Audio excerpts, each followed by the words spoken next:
Hello everyone. आज की इस क्लास में समाजशास्त्र से संबंधित प्रश्नों को कराया जाएगा एंड ये क्लास समाजशास्त्र से संबंधित सभी परीक्षाओं के लिए इम्पॉर्टेंट रहने वाली है। आप सभी इस वीडियो को ज़्यादा से ज़्यादा लोगों के साथ शेयर जरूर कर दीजिए। एक इन्फॉर्मेशन है, समाजशास्त्र से संबंधित सभी परीक्षाओं के लिए यहाँ पर प्रैक्टिस सेट एंड सोशियोलॉजी के नोट्स PDF फॉर्मेट में प्रोवाइड कराए जा रहे हैं। इससे संबंधित जानकारी के लिए यहाँ पर एक व्हाट्सएप नंबर दिया गया है। नंबर है 790-555-3851। इस व्हाट्सएप नंबर पर आप मैसेज करके इससे जुड़ी हुई जानकारी ले सकते हैं। यहाँ पर आपको यूपीपीजीडी का प्रैक्टिस सेट मिल जाएगा। कॉम्बो ऑफर अभी यूपीपीजीडी एग्जाम के लिए चल रहा है। इसके अलावा बिहार शिक्षक भर्ती के साथ ही आपका जो जीआईसी का एग्जाम है उसके लिए भी यहाँ पर इस समय कॉम्बो ऑफर चल रहा है, जिसमें आपको कुछ छूट देखने को मिलेगी। अलग से अगर आप सिंगल प्रैक्टिस सेट लेना चाहते हैं तो वो भी यहाँ पर आपको प्रोवाइड कराया जा रहा है।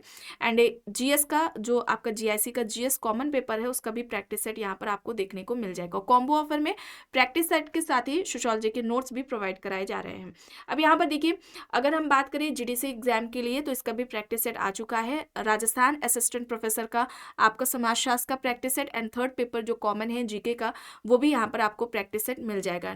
यूजीसी नेट का प्रैक्टिस सेट आ चुका है, बहुत से बच्चों ने कहा था, तो ये आ चुका है। एमपी असिस्टेंट प्रोफेसर का प्रैक्टिस सेट और साथ ही एमपी सेट एग्जाम के लिए प्रैक्टिस सेट आपको यहाँ पर मिल जाएगा।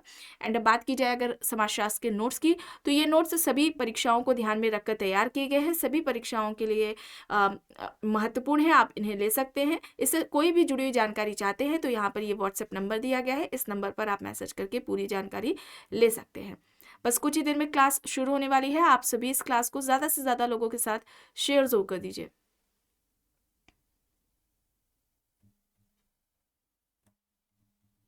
देखिए यहाँ तक हो गया था। चलिए यहाँ से शुरू करना है। प्रश्न है, निम्न में से कौन केंद्रीय प्रवृत्ति का एक मापन नहीं है? ऑप्शन है यहाँ पर माध्य, माध्यिका, बहुलक, मानक, विचलन।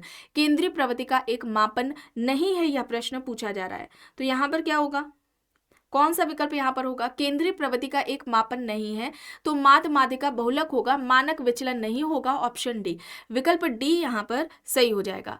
प्रश्न है, निम्न में से किसने सूक्ष्म समेकित संघर्ष सिद्धांत पर काम किया है? ऑप्शंस देख लीजिए, डेरेनड्रॉफ, कोजर, कोलिंस। मार्क्स यहाँ पर दिया गया है। सही क्या होगा? सूक्ष्म समेकित संघर्ष का सिद्धांत किसके द्वारा दिया गया है? कोलिंस के द्वारा दिया गया है। ठीक है, कोलिंस के द्वारा दिया गया है, ये आपको याद रखना है। अच्छा, टर्नर का नाम याद रखेंगे आप। टर्नर ने, देखिए यहाँ पर डेरेनड्रॉफ है, कोलिंस है, कोजर है, इन्होंने संघर्ष का सिद्धांत दिया था और इनके संघर्ष के सिद्धांत ने संघर्ष के सिद्धांत को टर्नर ने विभिन्न नामों से संबोधित किया है। ठीक है, तो इस तरह से भी प्रश्न चूंकि एग्जाम्स में पूछ लिया जाता है तो ये इंपॉर्टेंट है, इसे जान लेते हैं। यहाँ पर अगर हम डेरेनड्रॉफ की बात करते हैं तो उन्होंने जो संघर्ष का सिद्धांत दिया था, उनके संघर्ष के सिद्धांत को द्वंद्वात्मक संघर्ष का सिद्धांत कहा। द्वंद्वात्मक संघर्ष का सिद्धांत, तो ये एग्जाम्स में पूछा जाता है कि द्वंद्वात्मक संघर्ष का सिद्धांत किसने दिया है, तो ये डेरेनड्रॉफ का हो जाएगा। कोजर ने जो संघर्ष का सिद्धांत दिया था उसको प्रकार्यात्मक बोला, संघर्ष का प्रकार्यात्मक सिद्धांत। ठीक है, तो ये किसका है? संघर्ष का प्रकार्यात्मक, द्वंद्वात्मक संघर्ष का संघर्ष का प्रकार्यात्मक सिद्धांत ये किसका है? ये कोजर का है। यहाँ पर कोलिंस की अगर बात करें, ठीक है, कोलिंस की अगर हम बात करें तो इन्होंने विनिमय संघर्ष का सिद्धांत दिया है। ठीक है, इनके जो संघर्ष का सिद्धांत की अगर हम बात करें, टर्नर ने क्या कहा? विनिमय।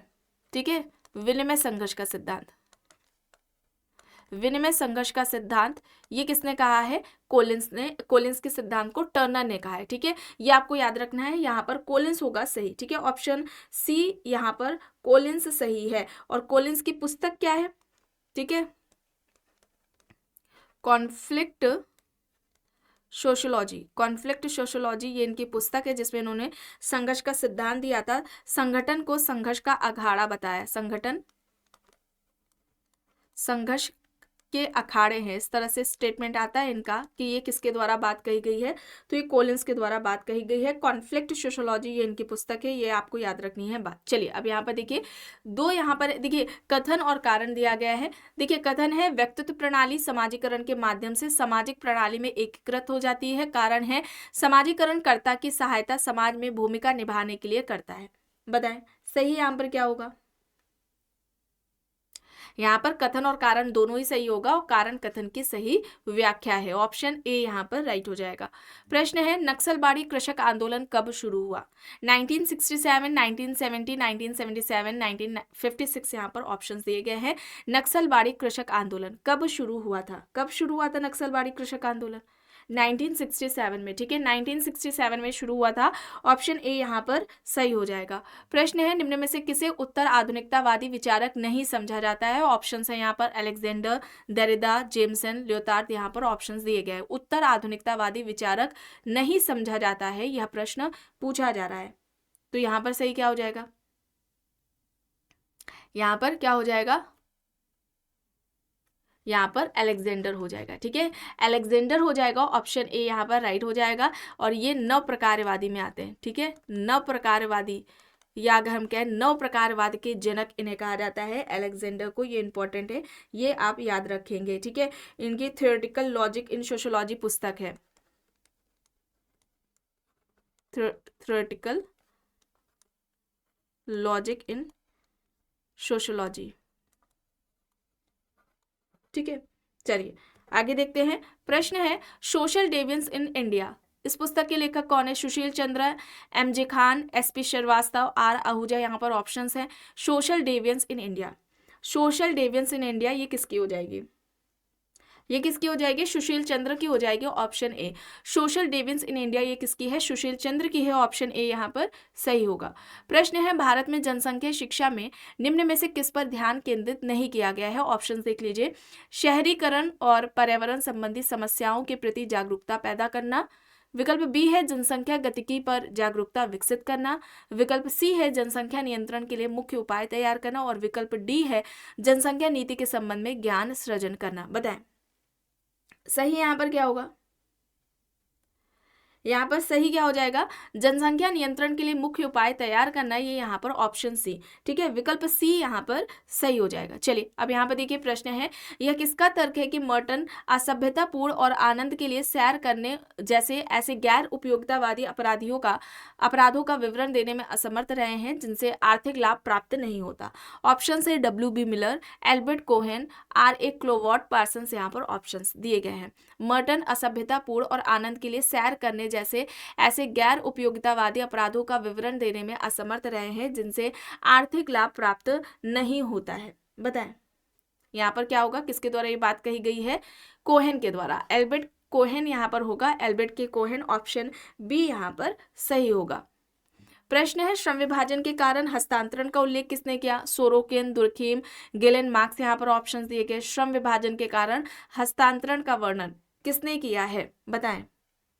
देखिए अगर हम बात करते हैं सर्वप्रथम श्रम विभाजन की बात, ठीक है, विभाजन का प्रयोग कह ले हम, किसके द्वारा किया गया है? Adam Smith. ठीक है, एडम स्मिथ के द्वारा किया गया है, ये आपको याद रखनी है। और सबसे पहले, ठीक है, सर्वप्रथम सामाजिक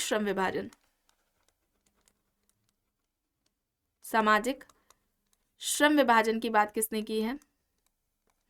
तो वहां पर दुर्खीम का नाम आएगा। ठीक है, इसे आप याद रखेंगे। तब वहां पर किसका नाम आएगा? दुर्खीम का नाम आएगा। इसे आप याद रखेंगे। The division of labour in society, इस पुस्तक में उन्होंने सामाजिक श्रम विभाजन का सिद्धांत दिया था। और यहाँ पर क्या हो जाएगा? श्रम विभाजन के कारण हस्तांतरण का उल्लेख किसके द्वारा किया गया है? मार्क्स के द्वारा। ऑप्शन डी यहाँ पर राइट होगा। विकल्प डी यहाँ पर सही हो जाएगा। चलिए अब यहाँ पर देखिए पूर्वोत्तर क्षेत्र में विद्रोह का कारण क्या है? ऑप्शन देख लीजिए। प्रजातीय संघर्ष तथा विकास वंचना, भूस्वामित्व परिवर्तन तथा गरीबी, राजनीतिक का अपराधीकरण तथा भ्रष्टाचार, धार्मिक कट्टरतावाद तथा आतंकवाद है। यहाँ पर बताइए सही क्या होगा? पूर्वोत्तर क्षेत्र में विद्रोह का कारण पूछा जा रहा है, क्या होगा यहाँ पर? प्रजातीय संघर्ष। ठीक है, प्रजातीय संघर्ष तथा विकास वंचना, यहाँ पर ऑप्शन ए होगा। ऑप्शन क्या होगा? ए होगा। विकल्प ए यहाँ पर सही हो जाएगा। प्रश्न है वह कार्यक्रम जो भारतीय समुदाय में संपूर्ण विकास करने का लक्ष्य रखता है उसे किस नाम से हम जानेंगे। देखिए यहाँ पर योजनाएं या प्रोग्राम जो दिए गए हैं, पहला है यहाँ पर संपूर्ण ग्रामीण रोजगार योजना, दूसरा है अंत्योदय योजना, तीसरा है इंदिरा गांधी आवास योजना और चौथा है यहाँ पर विकल्प डी समुदाय विकास कार्यक्रम। बताए ऐसा कार्यक्रम, वह कार्यक्रम जो भारतीय समुदाय में संपूर्ण विकास करने का लक्ष्य रखता है उसे हम क्या कहेंगे। वो कौन सा है प्रोग्राम, कौन सी योजना है, सामुदायिक विकास योजना, ऑप्शन डी। ठीक है, समुदाय विकास कार्यक्रम। अच्छा, ये कब आता है ये आपको कमेंट बॉक्स में बताना है। ये कॉमन है प्रश्न, लगभग सभी एग्जाम्स में ये पूछा जा चुका है। चलिए अब यहाँ पर देखिए, समाजशास्त्र मानव जीवन समूहों और समाजों का वैज्ञानिक अध्ययन है। ये किसके द्वारा बात कही गई है। ऑप्शंस में यहाँ पर बोटोमोर, किंग्सले डेविस, पार्सन्स और गिडेंस दिए गए हैं। समाजशास्त्र मानव जीवन समूहों और समाजों का वैज्ञानिक अध्ययन है, ये बात किसके द्वारा कही गई है। बताए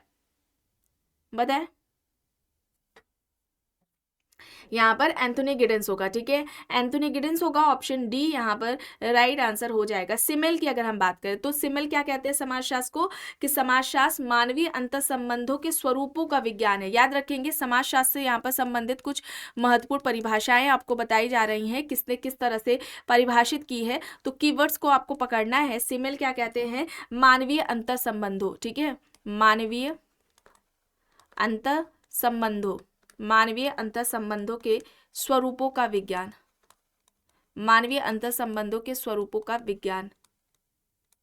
ठीक है, समाजशास्त्र मानवीय अंतर संबंधों के स्वरूपों का विज्ञान है। इस तरह से सिमेल ने परिभाषा दी है समाजशास्त्र की, या समाजशास्त्र को इस तरह से उन्होंने परिभाषित किया है। वॉर्ड क्या कहते हैं, कि समाजशास्त्र सामाजिक घटना, वस्तु व समाज का विज्ञान है। ये वॉर्ड के द्वारा बात कही गई है। समाजशास्त्र सामाजिक घटना, वस्तु प्लस समाज का विज्ञान है। ठीक है, ये किसका कहना है, ये वॉर्ड का कहना है। पार्क एंड बर्गेस की बात करें, ठीक है, पार्क एंड बर्गेस की यहाँ पर अगर हम बात करें तो ये क्या कहते हैं, समाजशास्त्र सामूहिक व्यवहार का विज्ञान है।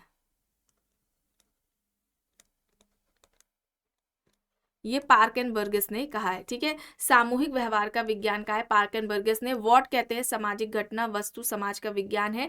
समाजशास्त्र को सामाजिक घटना, वस्तु व समाज का विज्ञान कहा। सिमेल ने समाजशास्त्र को मानवीय अंतर संबंधों के स्वरूपों का विज्ञान कहा है। यहाँ पर विकल्प डी होगा सही। चलिए अब यहाँ पर देखिए, प्रश्न है निम्न में से किस विचारक ने कहा कि जो व्यक्ति किसी भी प्रकार के तथ्यों को वर्गीकृत करता है और जो परस्पर संबंधों को देखता है और उनके अनुक्रम में वर्णन करता है, वैज्ञानिक प्रणाली को लागू कर रहा है और विज्ञान का व्यक्ति है। ऑप्शन देख लीजिए, कॉल पॉपर, नगेल, जे गॉल्टन, कॉल पियर्सन यहाँ पर दिया गया है। सही यहाँ पर क्या होगा, यहाँ पर सही क्या होगा, जो व्यक्ति किसी भी प्रकार के तथ्यों को वर्गीकृत करता है, जो परस्पर संबंधों को देखता है और उनके अनुक्रम में वर्णन करता है, वैज्ञानिक प्रणाली को लागू कर रहा है और वह विज्ञान का व्यक्ति। ये किसका कहना है, कॉल पियर्सन का कहना है। ठीक है, कॉल पियर्सन, ऑप्शन डी यहाँ पर राइट आंसर हो जाएगा। प्रश्न है संपूर्ण जनसंख्या के अध्ययन पर आधारित सांख्यिकी माप को क्या कहा जाता है। मापदंड, सांख्यिकी, निष्कर्ष या फिर समग्र। बताएं, संपूर्ण जनसंख्या के अध्ययन पर आधारित सांख्यिकी माप को हम क्या कहते हैं, क्या कहते हैं, मापदंड। ठीक है, मापदंड कहते हैं। यहाँ पर ऑप्शन ए हो जाएगा, विकल्प ए यहाँ पर राइट है। प्रश्न है पुस्तक से संबंधित the death of the family. Options है यहाँ पर Leach, David Cooper, Goode, GP Murdock. The death of the family, ये किसके द्वारा पुस्तक लिखी गई है, ये किसकी हो जाएगी, कूपर की। ठीक है, डेविड ग्राम कूपर की पुस्तक है, बी यहाँ पर सही होगा। प्रश्न है मैक्स वेबर के अनुसार प्रतिष्ठा समूह की पहचान किसके द्वारा की जाती है। शिक्षा, जीवन शैली, व्यवसाय, पारिवारिक पृष्ठभूमि यहाँ पर दिया गया है। बताएं यहाँ पर सही क्या होगा, जीवन शैली होगा। ठीक है, जीवन शैली होगा। यहाँ पर विकल्प क्या होगा, बी यहाँ पर सही हो जाएगा। ठीक है, बी यहाँ पर सही हो जाएगा। चलो नहीं रहा, ठीक है, विकल्प बी यहाँ पर जीवन शैली यहाँ पर राइट होगा। ओके, जीवन शैली यहाँ पर सही है। और मैक्स वेबर की अगर हम बात करें तो इन्होंने सामाजिक स्त्रीकरण का, मैक्स वेबर ने सामाजिक स्त्रीकरण का त्रिआयामी या बहुआयामी सिद्धांत दिया है, त्रिआयामी या बहुआयामी सिद्धांत दिया है। मैक्स वेबर ने, ठीक है, इसे आप याद रखेंगे। अच्छा, ये जो त्रिआयामी है, 3 आयाम है, ये कौन कौन से हैं? पहला तो इन्होंने आर्थिक को बताया, ठीक है, आर्थिक।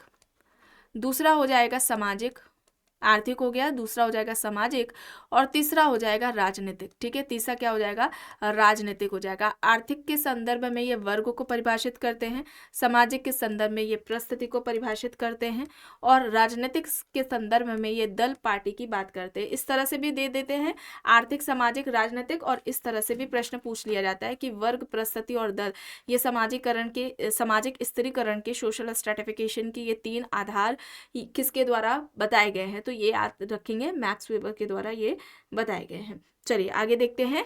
प्रश्न है, निम्न में से कौन सा युग्म भारत में आधुनिकीकरण के बारे में सही है? ऑप्शंस देखिए यहाँ पर, प्रसार एवं संस्कृति संक्रमण, उद्विकास एवं संस्कृति संक्रमण, उद्विकास एवं प्रसार, उद्विकास एवं पुनर्सृजन। बताएं, भारत में आधुनिकीकरण के बारे में सही क्या है?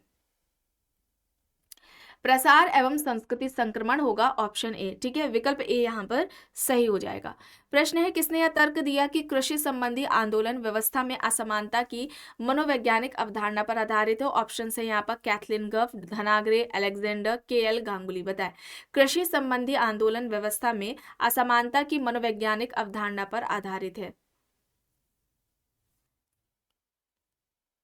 यहाँ पर अलेक्जेंडर होगा, ठीक है, यहाँ पर अलेक्जेंडर होगा, ऑप्शन सी यहाँ पर राइट हो जाएगा। और अलेक्जेंडर ने 3 प्रकार की व्यवस्था की बात की थी, ठीक है, व्यवस्था 3 तरह की होती हैं, ये अलेक्जेंडर के द्वारा बात की गई थी। एक तो अंतःक्रियात्मक है, ठीक है, अंतःक्रियात्मक व्यवस्था है। दूसरी हो जाएगी संगठनात्मक, दूसरी क्या हो जाएगी? संगठनात्मक व्यवस्था है। और तीसरी यहाँ पर हो जाएगी सामाजिक व्यवस्था, ठीक है, तीसरी क्या हो जाएगी? सामाजिक व्यवस्था हो जाएगी, इसे आप याद रखेंगे, ठीक है। चलिए आगे चलते हैं, देखते हैं। प्रश्न है, निम्न में से कौन सी औद्योगिक समाज की विशेषता नहीं है? ऑप्शन देखिए, श्रमिक का वर्गीकरण विभेदीकरण पर निर्भर करता है, घटती हुई असमानताएं, मध्यम वर्गों का उदय, शिक्षा का विस्तार। यहाँ पर नहीं है पूछा जा रहा है, औद्योगिक समाज की विशेषता नहीं है, तो घटती हुई असमानताएं नहीं है, ठीक है, घटती हुई असमानताएं, ये यहाँ पर गलत हो जाएगा, ऑप्शन बी यहाँ पर सही होगा। प्रश्न है, भारत में ग्रामीण समाज के अध्ययन के लिए किसने ऐतिहासिक मार्क्सवादी दृष्टिकोण का प्रयोग किया? ऑप्शंस में एम.एन. श्रीनिवास, एस.सी. दुबे, रामकृष्ण मुखर्जी और योगेंद्र सिंह यहाँ पर दिया गया है। भारत में ग्रामीण समाज के अध्ययन के लिए इनमें से किसने ऐतिहासिक मार्क्सवादी दृष्टिकोण का प्रयोग किया? किसने किया था? रामकृष्ण मुखर्जी ने किया था, option C, Ramakrishna Mukherjee, option C यहाँ पर सही हो जाएगा।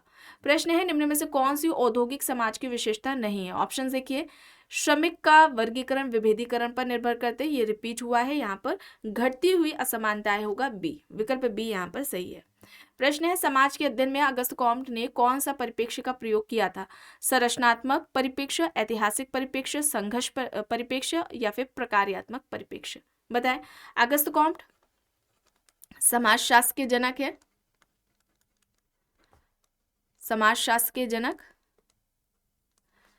समाजशास्त्र से पहले इन्होंने सामाजिक भौतिकी शब्द का प्रयोग किया था, ये इस तरह से भी प्रश्न आता है, पूछा जाता है, सामाजिक भौतिकी यानी कि सोशल फिजिक्स। और समाजशास्त्र का प्रयोग इन्होंने कब किया है?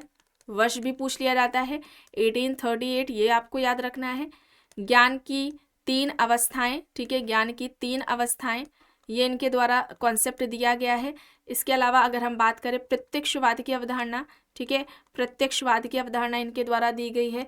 विज्ञान का वर्गीकरण इन्होंने दिया है, विज्ञान का वर्गीकरण ये भी इनके द्वारा ही दिया गया है, इन बातों को आपको ध्यान में रखना है। यहाँ पर ऐतिहासिक परिप्रेक्ष्य होगा, ऑप्शन बी यहाँ पर सही होगा। चलिए अब यहाँ पर देखिए, समाजशास्त्र समाज का एक समग्र इकाई के रूप में व्यवस्थित वर्णन एवं व्याख्या है, ये किसकी परिभाषा है? ऑप्शन है यहाँ पर Gillin and Gillin, T Abel, Emile Durkheim, Giddings. बताएं, समाजशास्त्र समाज का एक समग्र इकाई के रूप में व्यवस्थित वर्णन एवं व्याख्या है, समाजशास्त्र को इस तरह से किसने परिभाषित किया? दुर्खिम क्या कहते हैं? समाजशास्त्र, बताएं तब तक, समाजशास्त्र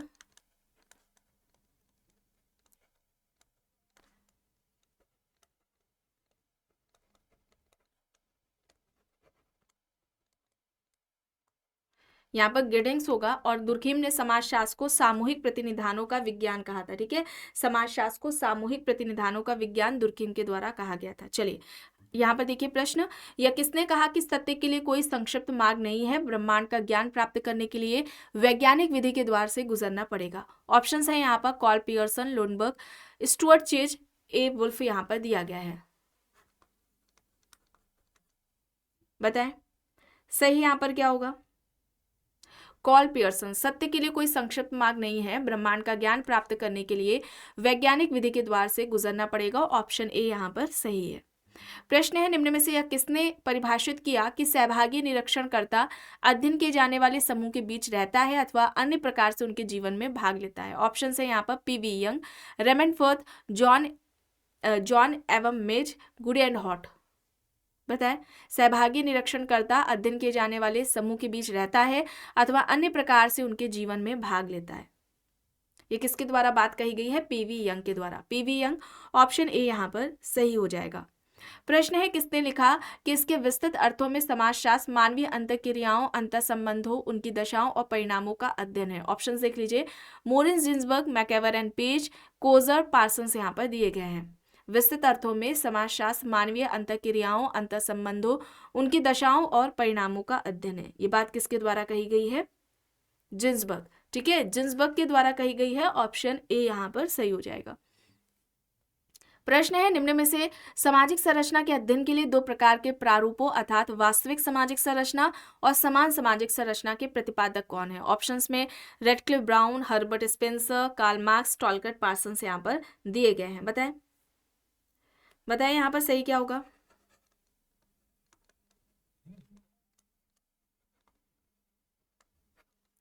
राइट आंसर यहाँ पर क्या होगा?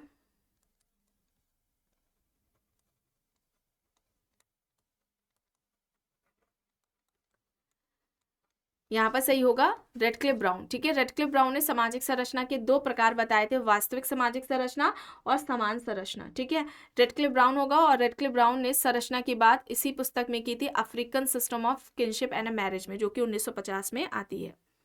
प्रश्न है, निम्न विद्वानों में से किसने यह तर्क दिया कि एक साथ रहने वाले लोगों के जीवन में क्रियाशील अंतर्निहित प्रक्रियाओं का अनुसंधान ही सामाजिक अनुसंधान है? विकल्प में यहाँ पर P V Young, Bogardus, Goode and Hatt, Lundberg दिए गए हैं। एक साथ रहने वाले लोगों के जीवन में क्रियाशील अंतर्निहित प्रक्रियाओं का अनुसंधान ही सामाजिक अनुसंधान है। यहाँ पर सही होगा बोगार्डस। ठीक है, बोगार्डस होगा ऑप्शन बी। विकल्प बी यहाँ पर राइट होगा। बोगार्डस ने सामाजिक दूरी का पैमाना दिया था। ठीक है, सामाजिक दूरी का पैमाना किसके द्वारा दिया गया है? बोगार्डस के द्वारा दिया गया है। प्रश्न है,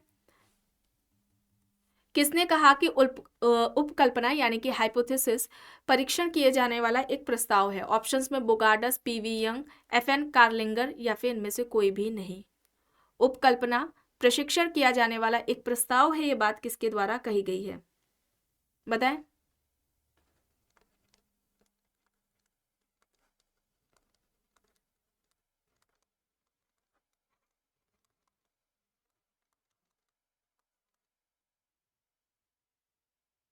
यहाँ पर सही क्या होगा?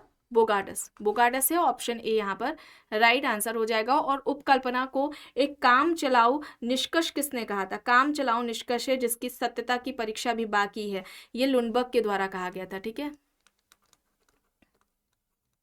ये लुनबर्ग के द्वारा बात कही गई थी। उपकल्पना एक काम चलाऊ निष्कर्ष है जिसकी सत्यता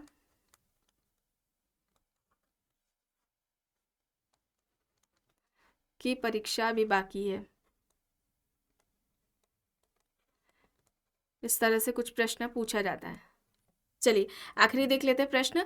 मैक्स वेबर द्वारा जीवन अवसर की अवधारणा का प्रयोग किया गया है। ऑप्शन है यहाँ पर परिस्थिति को बताने के लिए, शक्ति को बताने के लिए, वर्ग को बताने के लिए या फिर निर्जातीयता को बताने के लिए। जीवन अवसर की अवधारणा का प्रयोग वेबर के द्वारा किस लिए किया गया? वर्ग को बताने के लिए। यहाँ पर ऑप्शन सी होगा सही। तो आज की इस क्लास में बस इतना ही। आई होप ये आपको पसंद आई होगी। अगर पसंद आई है तो प्लीज़ लाइक करिएगा, कमेंट करके ज़रूर बताइएगा। चैनल पर अगर आप नए हैं तो चैनल को भी ज़रूर सब्सक्राइब कर लीजिएगा। एंड इस वीडियो को जितना हो सके ज़्यादा से ज़्यादा लोगों के साथ शेयर भी ज़रूर करिएगा।